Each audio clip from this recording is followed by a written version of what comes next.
Mejor Hablemos. ¿Qué tal? Muy buenas noches, bienvenidos. Les saluda de nuevo Claudia Palacios. Estamos ya en Mejor Hablemos hoy para conversar sobre el salario mínimo. Está en pleno la negociación para el aumento al salario mínimo el próximo año. Y por supuesto, ¿quién mejor para hablar de esto que la ministra del Trabajo, Alicia Arango? Ministra, bienvenida.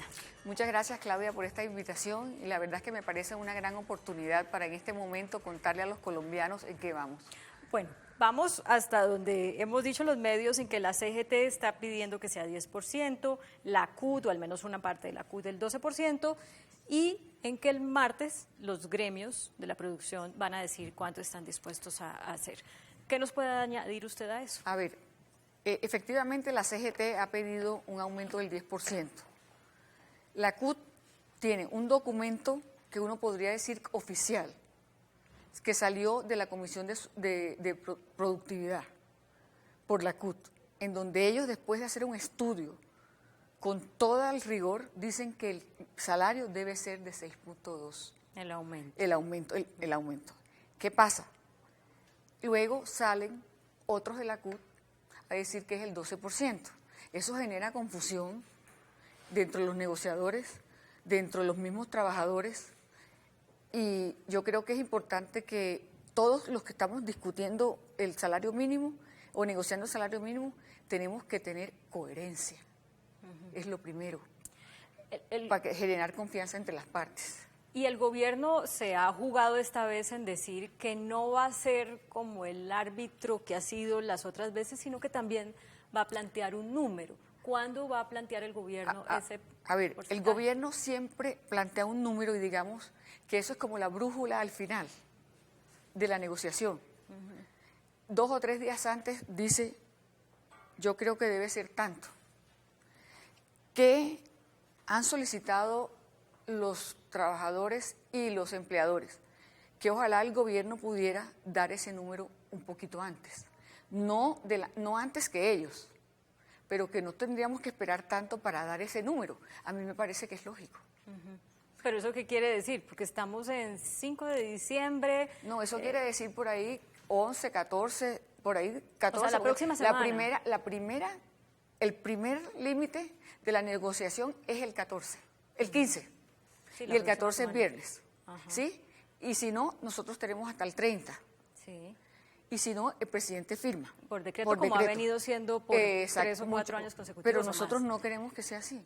Eso le quería preguntar. ¿Ustedes están jugados porque este año no sea por decreto el aumento? Mire, estamos jugados al máximo. A mí me parece que cuando los aumentos son concertados es mucho más tranquilizante, se juega al gana-gana y no deja uno a los dos sectores, tanto empleadores como trabajadores, como con un sinsabor porque no lograron poner la cifra que ellos consideraban pertinente. Entonces yo sí creo que es conveniente concertar. ¿Qué tan realista es, por ejemplo, la propuesta de la CGT, 10%? Y para que la audiencia nos acompañe en el análisis, pues voy a compartir, por ejemplo, la cifra de productividad que se conoció hace un rato, 0,52%. El crecimiento del país va a estar como en 2,7, más o menos, la inflación en 3,2. ¿Qué tan realista es pensar entonces que con esos factores uno pueda llegar al 10% de aumento? Mira, la situación en Colombia, aunque los técnicos no estén de acuerdo conmigo, es que el 44% de los empleados en Colombia, de los trabajadores en Colombia, gana menos del salario mínimo. Y los que ganan el salario mínimo, en mi humilde opinión, creo que es un salario que merece ir creciendo mucho más rápido. Bueno, pero sin embargo también tengo que aceptar que con los temas de productividad, la productividad venía cayendo los últimos 4 años. Esta es la primera vez que levanta, pero esa levante no alcanza para uno poder realmente dar un salto importante en los temas de los salarios. ¿Por qué? Porque cuando no hay productividad no se genera empleo, por un lado, y fuera de eso no hay inversión. Porque la inversión que uno lee y que ha visto es la inversión de apartamentos, casas, fincas, pero esa no sirve para generar empleo. Necesitamos bienes de capital, maquinaria y equipo para que Colombia, además dé el salto hacia la competitividad, genere empleo y pueda dar mejores salarios. El otro tema sobre la productividad, Claudia, es la formación. Nosotros tenemos que hacer una formación más pertinente. Sí, si quiere, hablamos de eso en un segundo, porque como iba en la pregunta en el sentido de qué tan realista es, con esas cifras, insisto, qué tan realista es pensar en un aumento de 2 dígitos. Yo pienso que en este momento sería aventurado dar una cifra, porque no me parece respetuoso con el resto cuando esto es una mesa de 3. Yo creo que nosotros tenemos que tener un poquito de pausa. Lo único que yo les digo es que sí vamos a hacerlo antes que, para ver si tenemos un margen más de negociación de tal manera que podamos concertar. Usted dice que el primer plazo se vence el próximo viernes, pero no sabemos si de aquí al próximo viernes ya está definido en el Congreso el proyecto de ley de financiamiento, y eso, según lo que se apruebe, pues va a inferir mucho en cuál debe ser el aumento del salario mínimo. Fíjese que ayer metieron esta cosa de gravar con 19% de IVA las prestaciones de servicio de más de 9 millones. Entonces, como uno no sabe qué va a quedar, pues tampoco sabe qué es lo que conviene frente al salario mínimo. ¿Qué análisis hace el gobierno al respecto? Eso que estás diciendo es cierto. El tema de la prima, extraordinaria, en este momento le hace ruido al salario mínimo. Eso no hay la menor duda, es cierto. Y por eso no es tan cómoda la negociación. Y por otro lado, el tema de rebajar los impuestos a los empresarios para que puedan ser más productivos, generar empleos, dar más oportunidades a los trabajadores, genera ruido también. ¿Por qué? Porque los trabajadores me preguntan, ¿pero por qué se aumenta a la empresa y a nosotros no? Entonces hay varios momentos que no habían sucedido antes. ¿Sí? Tenemos esos momentos que hacen el tema del salario mucho más delicado. Pero a ver si este análisis puede tener coherencia. Uno diría, como empleado, bueno, el gobierno ya les está dando unos beneficios a las empresas dentro de la propuesta de ley de financiamiento y eso no ha cambiado. Digamos que de todo lo que le ha cambiado, eso no ha cambiado en el proyecto.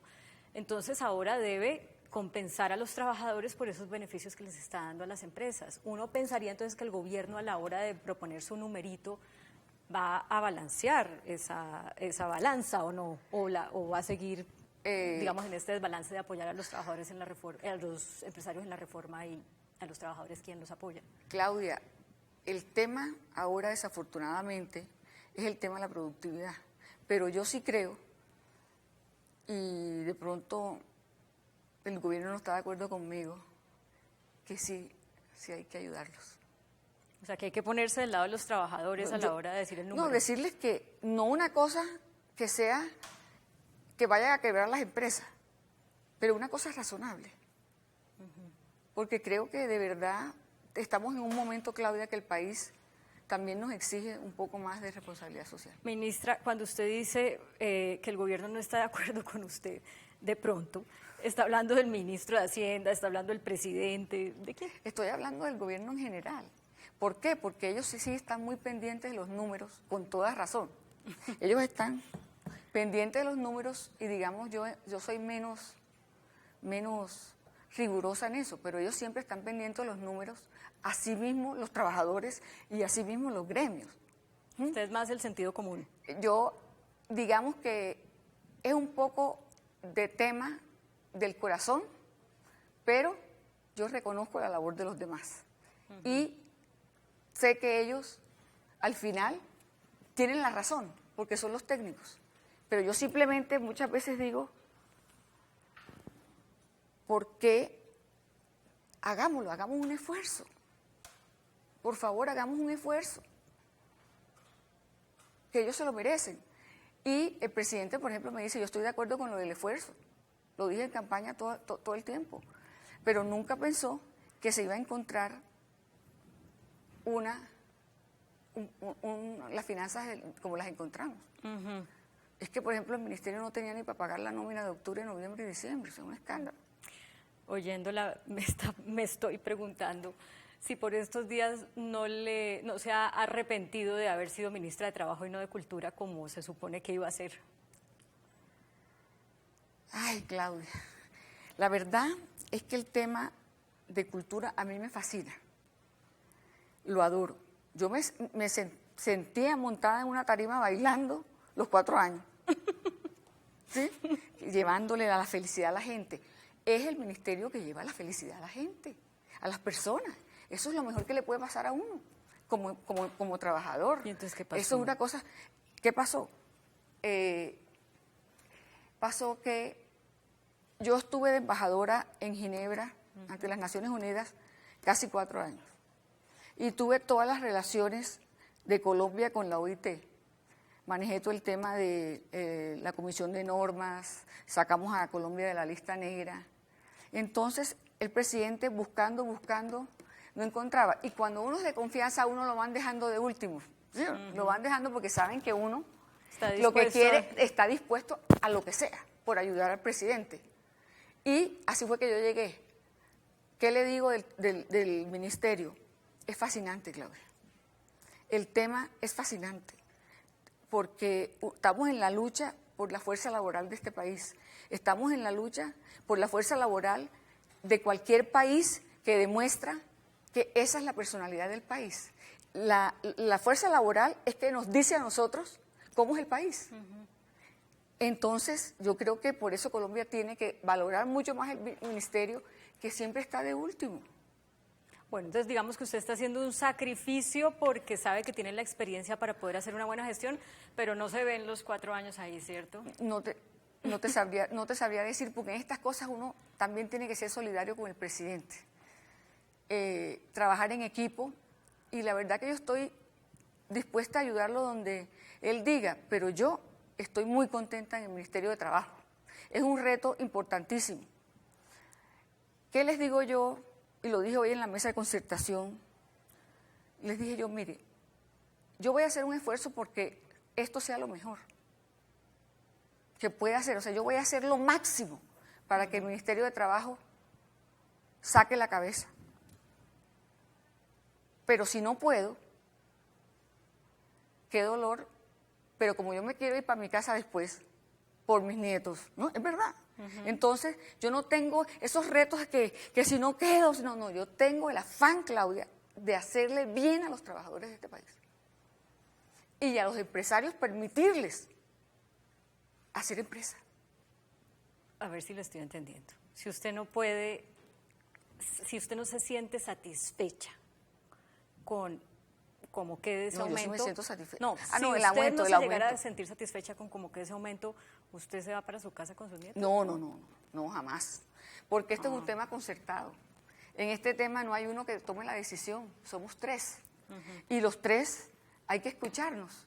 Y yo soy muy respetuosa de esas decisiones. Bueno, volvamos a un tema que quedó en punta, que es el de la prima extralegal. Usted dijo, esto hace mucho ruido, para la gente que no esté familiarizada con esto, es darle medio salario mínimo a las personas que ganen hasta 3 salarios mínimos, eso es como 390,000 pesos. Eso ya pasó en primer debate, es una propuesta de su ex jefe, el expresidente Álvaro Uribe. Usted no le dijo, pero... Yo no sé cómo le dice usted a él. No, pero yo le digo pre. ¿Usted por qué? Pero pre, ¿usted por qué nos hace eso? A ver, no, yo no le dije eso. Porque los congresistas son así. O sea, ellos sacan con la mejor voluntad. La prima, uno no puede negar, Claudia, que en Colombia hay una desigualdad inmensa, que nosotros no hemos logrado como gobierno, ni ni ninguno, cerrar la brecha. Y si la vamos cerrando de a poquito, que... Si me explico, un país que tiene 44% de trabajadores, que gana menos el salario mínimo, ¿qué brecha va cerrando? Entonces, pero yo respeto el tema de la productividad y de la situación financiera de los empresarios y del país. Uno puede pensar distinto y creo que lo que hay que tener en cuenta, la desigualdad no hay duda, pero hay que tener en cuenta que los países no están preparados para algunas cosas aunque uno quiera. Por ejemplo, para lo de la prima Por extra ejemplo, legal. para lo de la prima media. Sería una maravilla. ¿Y usted ya le dijo eso al expresidente Uribe? Yo se lo he dicho a todo el mundo. Y Porque es que eso sonó... pero sería una maravilla que uno pudiera darle eso, pero es que las condiciones no dan. ¿Y él qué le respondió? No, él me dijo, Alicia, si tú opinas que el tema fiscal puede hacer mella en esto, dilo. Es que yo se lo dije. Se lo dije y lo he dicho públicamente en todas partes y lo dije en la Comisión Séptima anteayer. O sea, usted les diría, no aprueben eso porque eso va a afectar el aumento del salario mínimo. Eso primero lo afecta, no hay la menor duda, lo afecta. Segundo, yo creo que este tema es un tema que hay que concertar mucho más con los empresarios. Yo soy una convencida de la mesa del diálogo social. Yo creo que a través del diálogo social uno logra muchas cosas. De pronto en el tema de la prima, la fecha, la situación del país, sí nos hace ruido, Claudia, en este momento para el salario mínimo. Es mejor que archiven porque eso. ¿qué dicen los empleadores? Yo no puedo subir acá y además la prima. Tienen razón.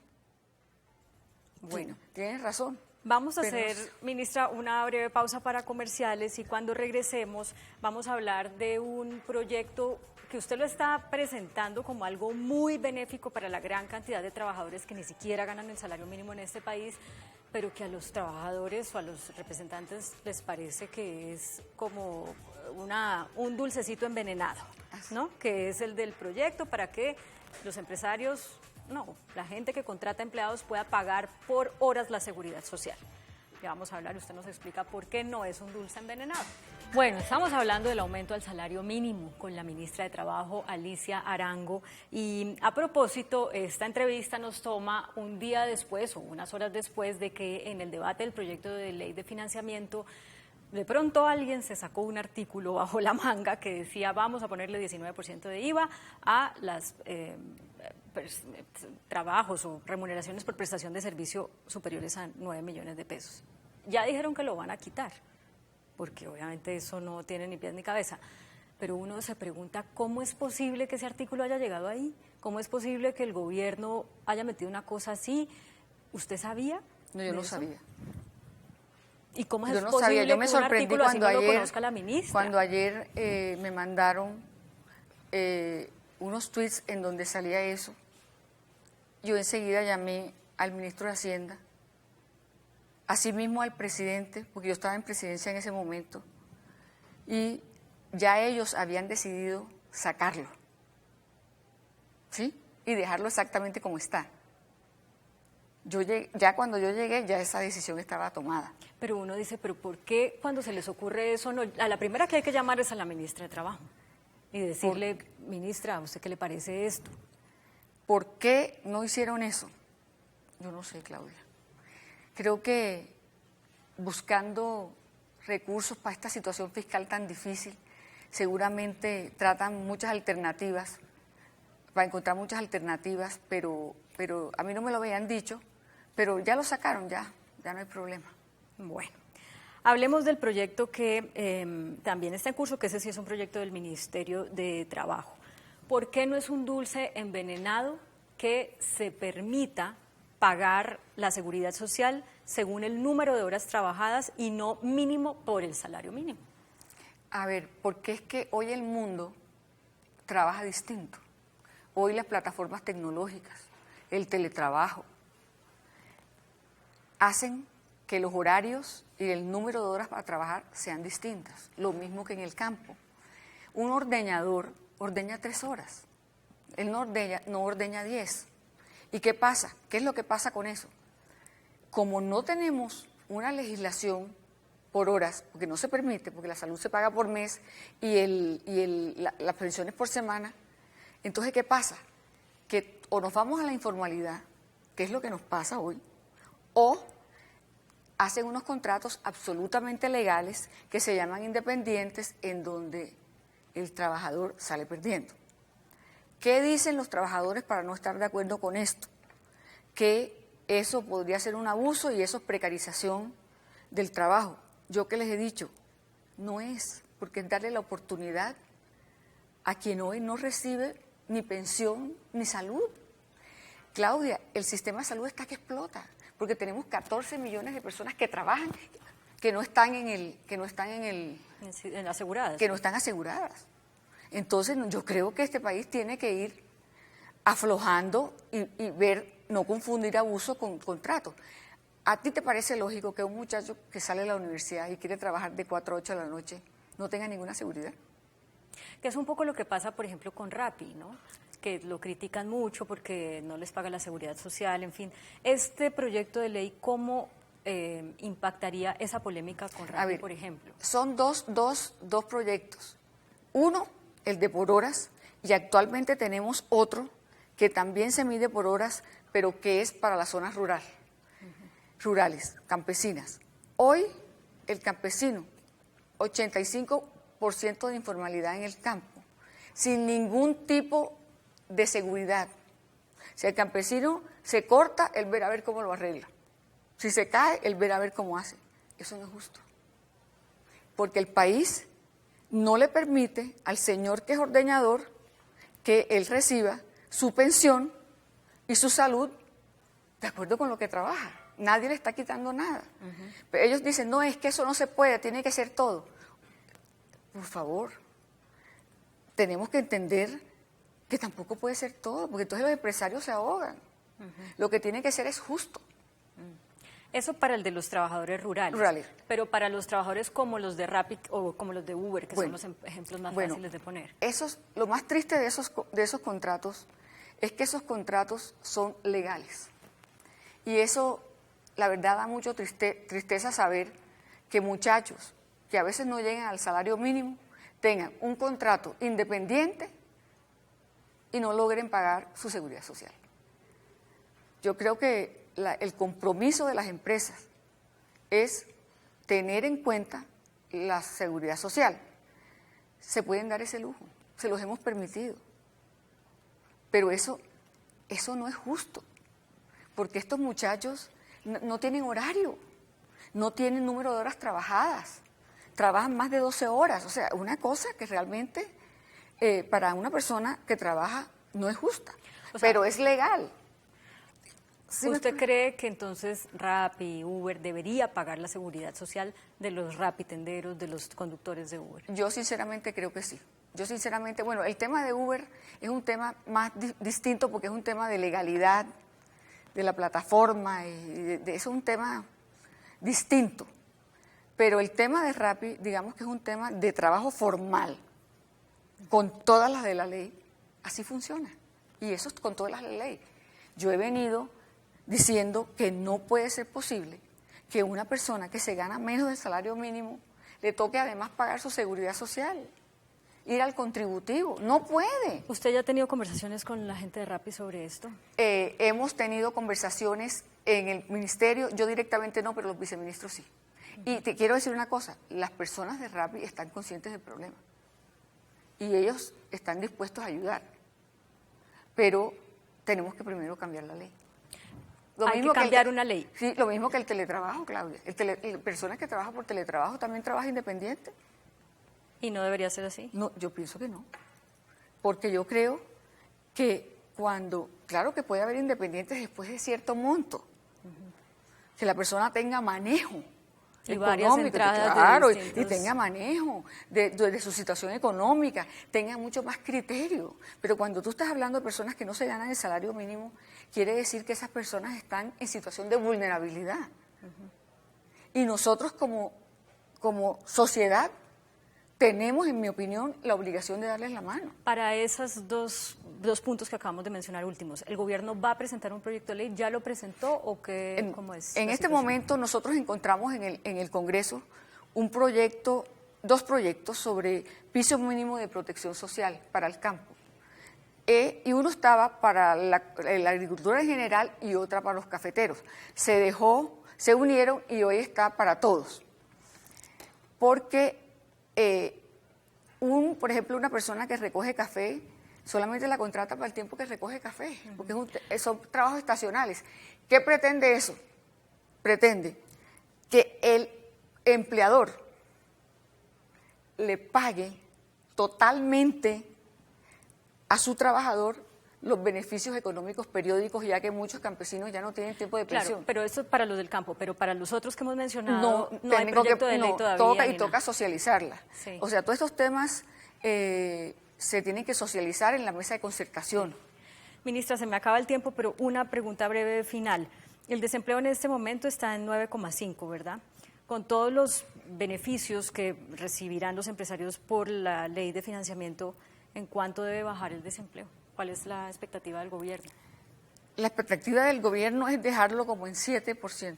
¿Pero al final del gobierno o al otro año? Al final del gobierno, no, al final. Sí, es que, al final del gobierno. Encontramos un país realmente con una situación fiscal que hace imposible tener manejo de ciertas cosas que se dijeron en campaña. Por ejemplo, el aumento del salario. Y el IVA y los impuestos y demás. Ministra, se nos acaba el tiempo, qué pesar porque tenía más preguntas, pero muchas gracias por venir y que vuelva. Muchas gracias, Claudia, por esta oportunidad y cuando quieras estoy lista para venir. Muy amable. Es la ministra del Trabajo, Alicia Arango, que tiene en sus manos el aumento del salario mínimo para millones de trabajadores en Colombia el próximo año.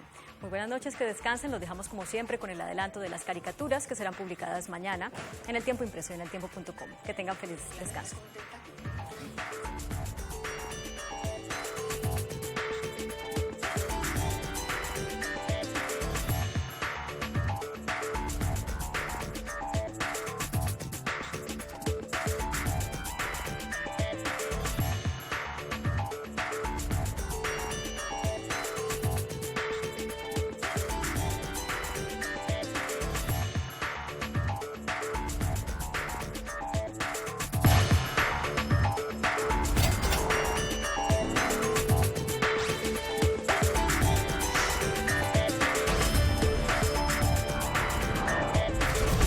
Mejor hablemos.